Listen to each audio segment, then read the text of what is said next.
What really bothers me is, how do I explain this without sounding mean or weird or whatever? People who don't believe me that I have my septum pierced because they don't see it all the time. I promise you, I have my septum pierced, but I choose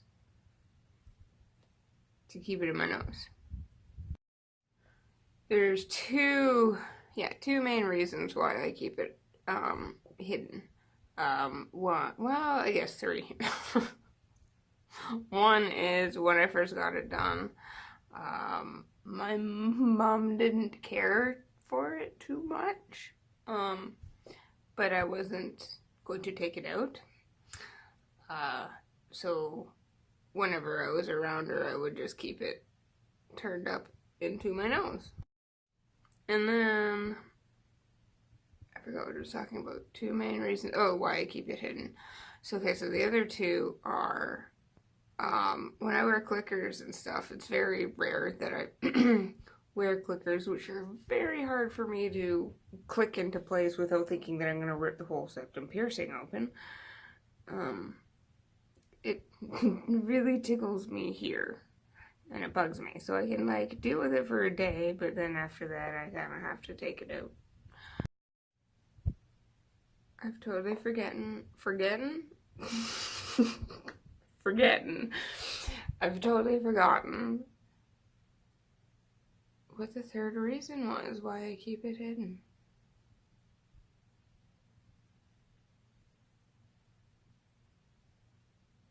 Nope. Can't remember. Mostly it tickles here, and I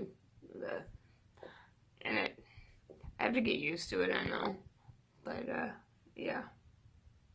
I do have it, I promise. Look, there it is. Now I'm mesmerized by it. It's just more comfortable for me to have it in my nose. Oh, I know what I was gonna say. Hold on. I was gonna say, that this piercing is really, it's for me. It's not for anybody else. Yeah, I do like to show it off sometimes, but the majority not. It kind of is my equivalent to the semicolon that people are getting tattooed, which I do want to get, by the way. I do have a semicolon tattoo planned, but this kind of inadvertently became that for me because the day that I got it done, which was last May, not this May, so I've had it for a little bit over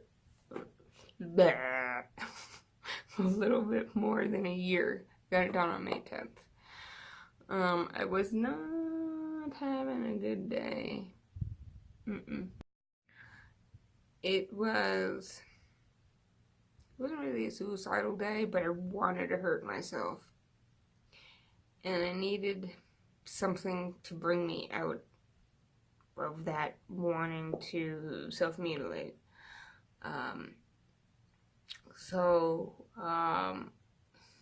My first instinct was, okay, so what can I do instead? I could get a tattoo. I'm very picky about my tattoos. I'm very picky about who is allowed to touch my skin. And I do tons of research on the artist before I go to them. So I'm not comfortable just walking in and getting a tattoo, even a small semicolon. So, what else could I do to bring me out of it? Oh, I know. Let's get my septum pierced. I've been wanting to get that pierced for a while. So it was just I needed to feel that pain. I'm kind of glad I did. And yeah, it can still be taken as, self-harm. I mean, you're getting somebody else to give you the pain, but I mean, still, I think it still goes into that category. But for me, it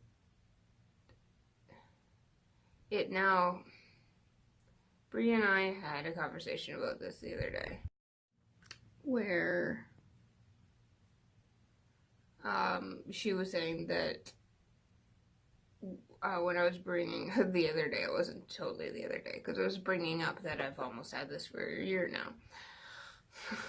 So it was probably like end of April, beginning of May. Anyway, she was telling me that she doesn't like to be reminded of the day that it happened because I was in such a dark place. And then I kind of said something I think that put a little bit of a better spin on it for her.